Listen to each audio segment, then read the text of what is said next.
A few years ago, I made a conscious decision to go from being a passive bow hunter to an active bow hunter, meaning I wanted to be more aggressive. I wanted to attack the sport. I wanted to increase my knowledge, skills, and abilities and allow me to be more successful and kill a better deer. Obviously, that's all we want to do, right? We want to have better quality hunts. We want to get more out of our hunts each and every time. So in this video, I'm going to talk about 6 things that you can do to become a better bow hunter and explain to you how those things help me out. Hey, I'm Mike. This is the Everyday Bow Hunter. I'm also the owner of archeryhunting.com. I am a retired U.S. Army Green Beret. I was in the 5th Special Forces Group. I served at Fort Campbell for quite a few years. I did 7 combat tours between 2000 and 2010. So I've seen a lot, I've done a lot. And the thing that I wasn't doing when I first started deer hunting, I wasn't applying the things that I learned in Special Forces to deer hunting. There's a lot of parallels, and as I talk through this, you'll see those parallels and see how you can use the things that I've learned to make things better for you as well. You see, I believe that you have to do everything right. All the little things add up, and if you take things for granted and are lazy about this thing or lazy about that thing, it's ultimately going to lead up to failure. And you're going to say to yourself, oh, I got busted, the deer smelled me for this hunt, or oh, I was noisy for this one, or oh, I wasn't in the right position in the right tree. All these things add up, and the more passive you are about those things, and the more passive you are about spot selection and all the different things that go into bow hunting, the less successful you're going to be. Yeah, are there days when you can walk out in the woods and a big buck walks up and you're lucky and you kill him? Well, guess what? That's that day. That's not going to be every day necessarily. So if you're having trouble, if you're really looking to be successful, then I think these things I'm going to talk about can really help you out. Let's start with number 1. The first change I recommend making is become a student of the game. Know your enemy, right? Just like I said about the military, that was the thing we focused on. Know your enemy. Know everything about them. I'm talking where they sleep, eat, travel during the day, who their friends and family are, who their contacts are, what means of communication do they use, what car do they drive. All these different things that are going to help you ultimately interdict that enemy, right? And the same thing with deer. We want to know, okay, what are their food sources? Where are they eating? When do they eat? What time of day? When are they traveling to that source? Are they going for water? Is it the same location that they're eating, or is it a different spot? Where do they go into bed, right? Where are they ultimately doing all these things together during a day's time? And what time of day are they at all these different spots? And we develop that pattern of life on the animal, then you understand better where to interdict that animal during the day. So becoming a student of the game and understanding all those things, and then ultimately using that for scouting, right? To understand, okay, what does the deer track look like? What are the deer behaviors that have them create rubs? What do rubs mean? Where do you find rubs? When you find rubs, what does that mean? Scrapes. What is scraping activity? What does a scrape look like? Why do they scrape? And what does that scrape mean? What time of day could they possibly scrape, rub? All these different things come into play. And understanding all this stuff and diving into it will allow you to really refine your skills, because just walking into the woods blindly, seeing a couple rubs or whatever and getting up in a tree is not always the answer. And most times, as you probably already know, is not the answer. So becoming a student of the game and really diving into deer behaviors and deer patterns is going to help you tremendously. What is that time before the rut when deer are shedding the velvet off their antlers, right? Then what leads up to them starting to do those behaviors like rubbing, scraping, that pre-rut time frame. What is the best time to hunt scrapes, right? That area at the end of October, when it really, that scrape activity really heats up. Then you move into the actual breeding cycle, that when they hit the rut, when we're chasing does like mad and they lose their minds, what are the best locations and the common locations for that? Do we need to focus on doe during that time frame? If there's doe, there's going to be buck, right? So all these things are things that we have to become a student of the game on. Next, what about the individual behaviors of the deer, right? What are the sounds they make? What do the snorts mean? What are the snort wheezes? The grunts, when a buck's grunting, how do I do grunts? How do I use calls myself, right? What are all the different calls I can make, and how do I make those calls? How effective are they? How often do I use them, and when? What is overuse? All these different things are things that you need to put in your kit bag and understand, right? Next, what about a stare down? When a deer sees you and he's staring you down, what do? Movement is a killer, right? So understanding that movement is the biggest thing that deer see. Deer are red-green colorblind.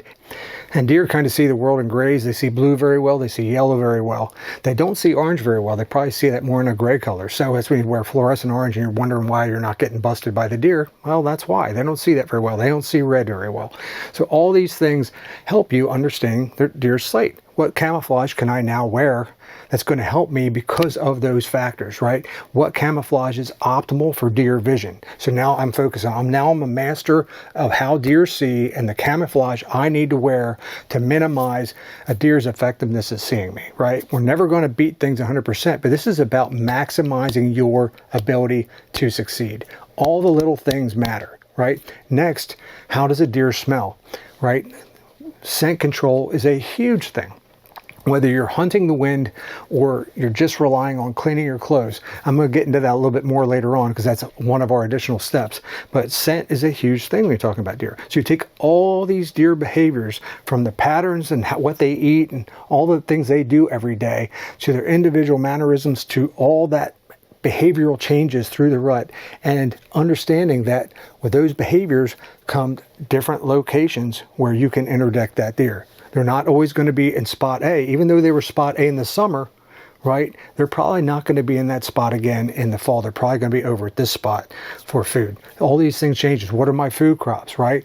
What are the different food sources? What are the mass crops? Acorns. Deer love acorns. Understanding all these things are going to make you a better hunter. And by doing that, you will ultimately be more successful. So let's dive into step 2. Now, along with all that stuff I just talked about, by knowing your enemy, knowing how a deer operates, knowing their behaviors, all those things, is we dive into scouting, right? So scouting is insanely important.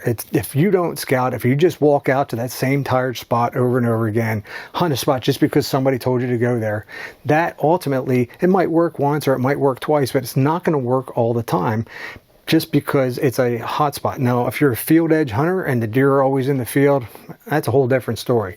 But when you're talking about being out in the woods and needing to find deer and develop those patterns on them, you got to be out on the ground to do it.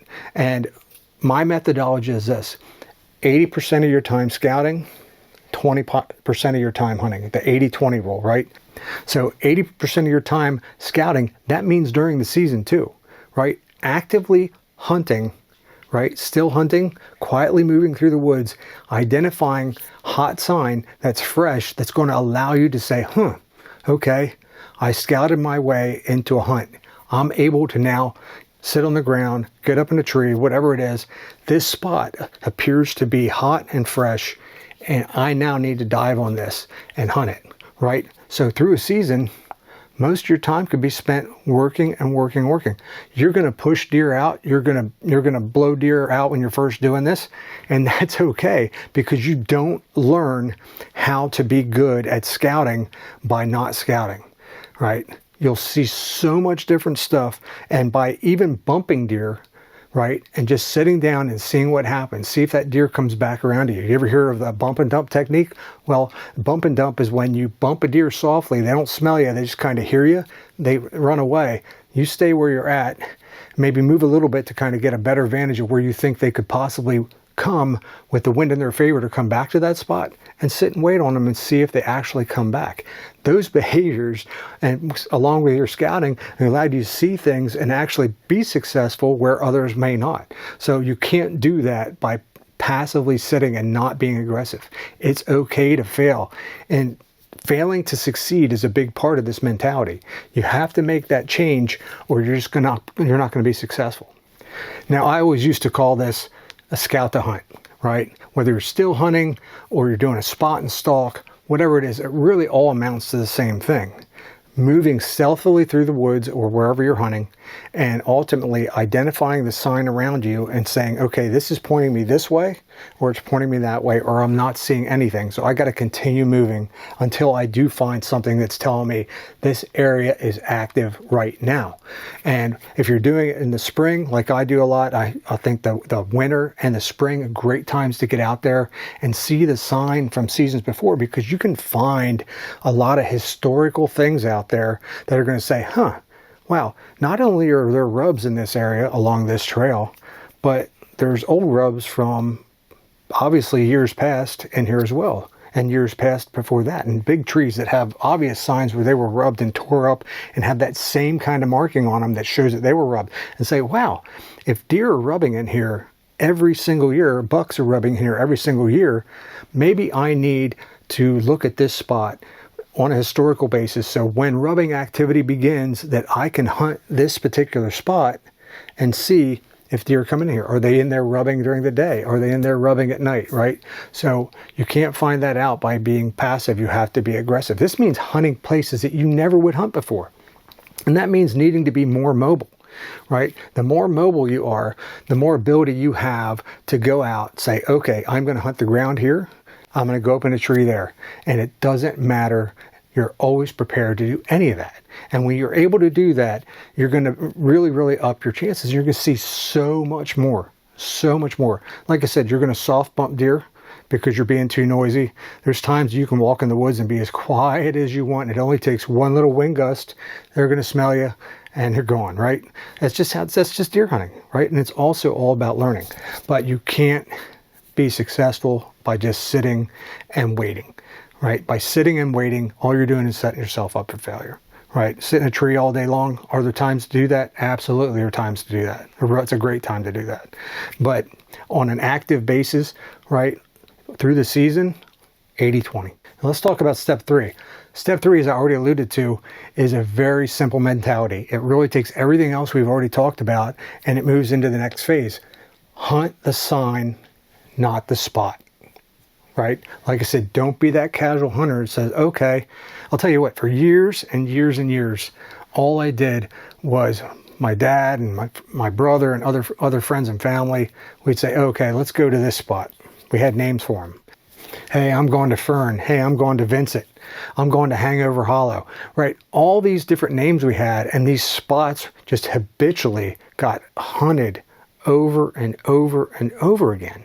And it's a wonder any of us are successful. We get like does and small bucks that were too dumb to really realize what's going on, right? But very, very rarely are we hitting big deer. And as soon as I made that change, things changed for me, right? I'll say it again. Hunt the sign, not the spot. Make sure you're hunting there for a reason, not just because I don't have anywhere else to go, I'm hunting here. If you don't have somewhere to hunt, scout the hunt, right? Get on the ground, find the sign, hunt the sign. So that's where number 2 bleeds into number 3. Step number 4, and this is huge. It goes back to what we said in deer behavior as well. Is talk about the wind, scent and wind. Now, you can't be successful if a deer smells you. A deer has like 298 million receptors in their nose that are going to allow them to smell you better than any bloodhound out there. They really have a tremendous ability to smell. And because of that, you have to put yourself in a position where they can't smell you, or you minimize your scent. You're never going to keep them from smelling you 100%. Now, the wind in the right direction can help that, and they cannot smell you. But there's ways that you can minimize your signature, right? Now, a lot of people don't talk about this. They say, well, scent control doesn't work. But if you stink, think about it this way. There's things when they're first there, they smell really bad, right? A dog takes a crap on your lawn, and you're saying, whoa, man, that really stinks. The next day, it doesn't really smell anymore. Is it still there? It's still there. It just was minimized by weather and time. Right? Well, you can do the same thing for yourself. I know that's a terrible example, but you can do the same thing. All you need to do is say to yourself, okay, I'm going to practice scent control. I'm going to shower. I'm going to go through all the different steps that allow me to keep my clothes scent free. I'm going to use scent spray to spray my stuff down to keep it from smelling, to minimize those scent molecules. I'm going to make sure that I spray down my boots every time before I walk in the woods. When I walk in the woods, I'm going to try to minimize the amount of times I touch things. I'm going to stay off of deer trails that I expect deer to be able to walk into that particular spot that I'm hunting, or even around. Even though that's the easiest place to walk when you go into the woods, don't walk on the deer trails heading into your spot because they can smell that. Try to stay off of them. Every time you touch stuff going in, you just have your bare hands instead of gloves, and you touch trees and stuff to move them out of your way. That scent is there. If they walk through that same stuff, they're going to pick up that scent. They can pick up your scent either way. it's also about understanding how to access your spots, right? You don't just walk straight to your spot. You check the wind and see what the wind direction is, set up your spot using that wind direction so that your wind is always blowing away from where you suspect the deer to come from based on your scouting, right? So you take all those things, you put it together into a scent control plan for yourself, and you'll be more successful, because when a deer doesn't smell you, chances are they're coming to your spot. Right now, I guarantee you that there's been times when you've been hunting a spot, a deer's winded you, and you didn't even know it. They never even got close enough to where you are. And they said, oh, I'm going around. I've literally watched deer do it to me, where the winds have changed. I've stayed in the tree, even though I know I shouldn't have stayed in that tree, and watched deer come down off the mountain, coming right towards me, and then all of a sudden, just work their way around me. Why did they move? Why did they change? Well, it was very subtle. All they had to do was get a hint of something that's out of the ordinary. And they said, you know what? It's better off going this way instead of that way. So that's what scent control can help you with, because if you're, say you hunt higher in a tree, you're getting above the scent level. You're using the thermals that are out there to say, okay, thermals are rising later in the day. If I'm up in a tree, maybe those thermals are also going to pull up away where that deer's not going to catch my wind. All these little things matter.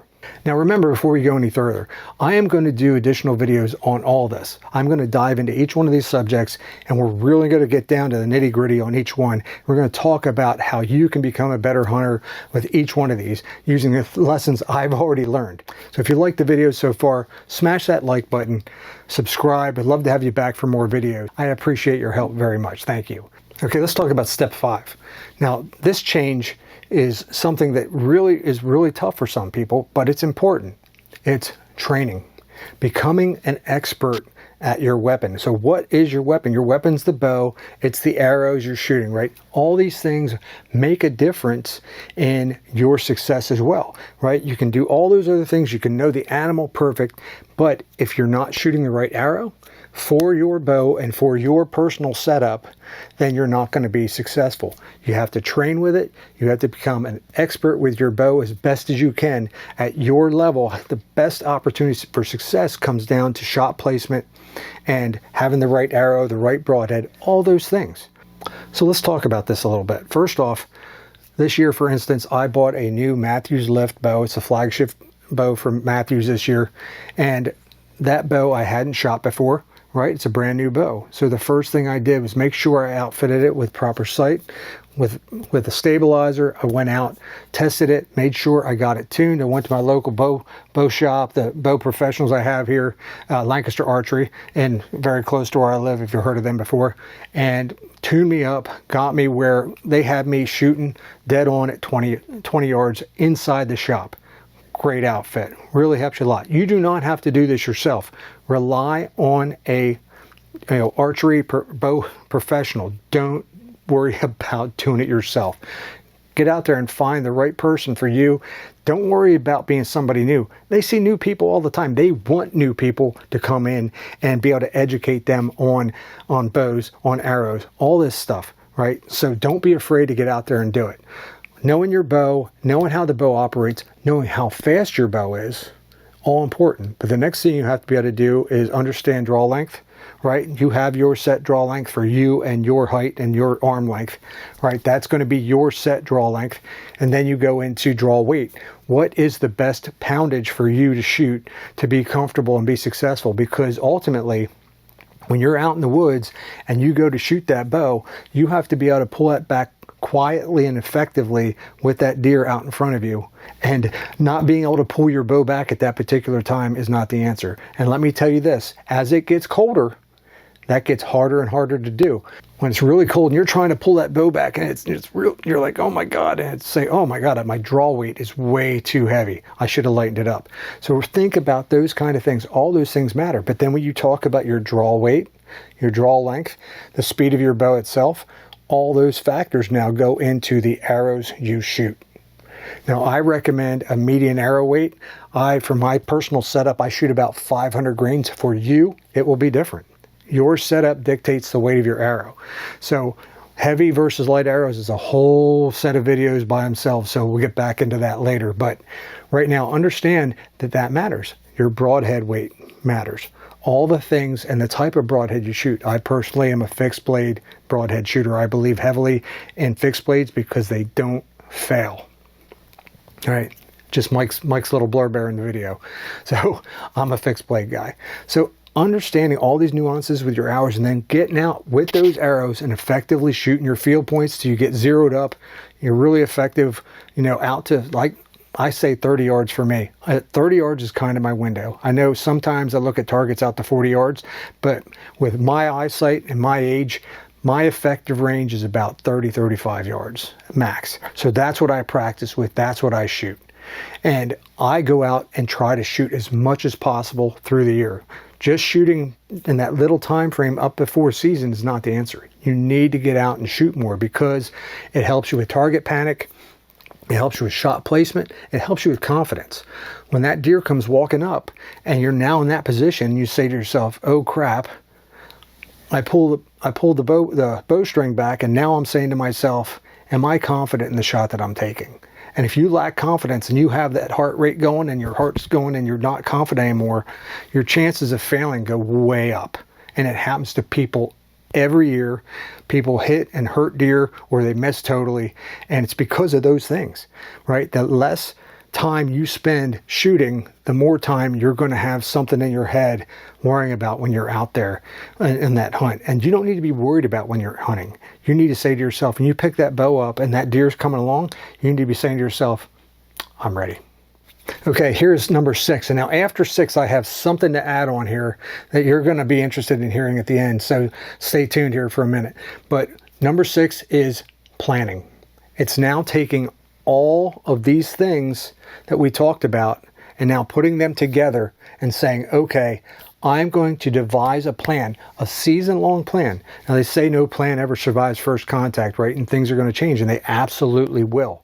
The thing is, going into your season and having looked at all the possible places that you can hunt that you've already scouted and saying to yourself, okay, like I said, for example, we had that area where we had that batch of rubs and say that there is probably a second week of October hunt or first week, or I know their early season patterns. These deer, the very first week of archery, they're still going to be on those early season patterns. They might even still be in their bachelor groups. I know I can hunt this spot where they're coming off of food. They do it every single day. I can, then we get into that scrape time frame. You say, okay, now they're scraping. This is the areas where I've seen scrapes. Oh, I just saw fresh scraping activity when I'm out doing my 80-20 scout, right? I now can say, okay, I'm going to hunt that during this time period, and I'm going to adjust my plans, right? And having a plan where you're looking at multiple things. What are we looking at when we're planning? We're looking at the spot we want to hunt. We're looking at what are the winds? How am I going to get in there? What time of day am I hunting it? What are the obstacles between me and that spot?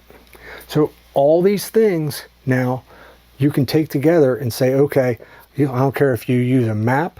I don't care if you use Onyx or another hunting app. I don't care if you use Google Earth or Google Maps. I don't care if you use a piece of paper and draw it out. It doesn't matter. When you have a plan and understand that, say, okay, I have winds west to east. I can't hunt that spot today.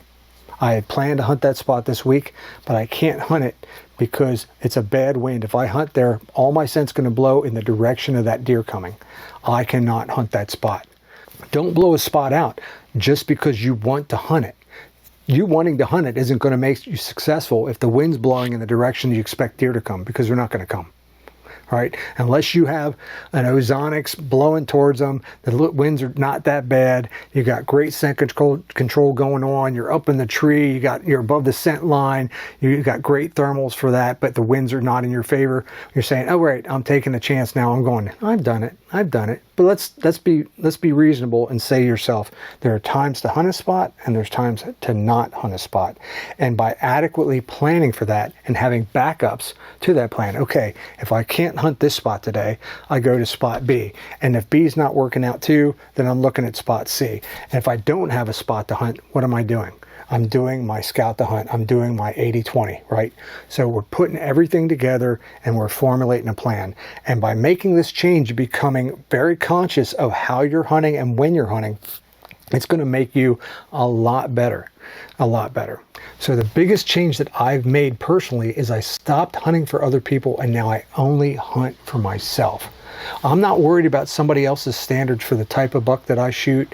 I say to myself, I don't want to shoot anything less than an 8-point. I don't care what you want me to shoot. I don't care what you think about me passing on deer that are smaller than that.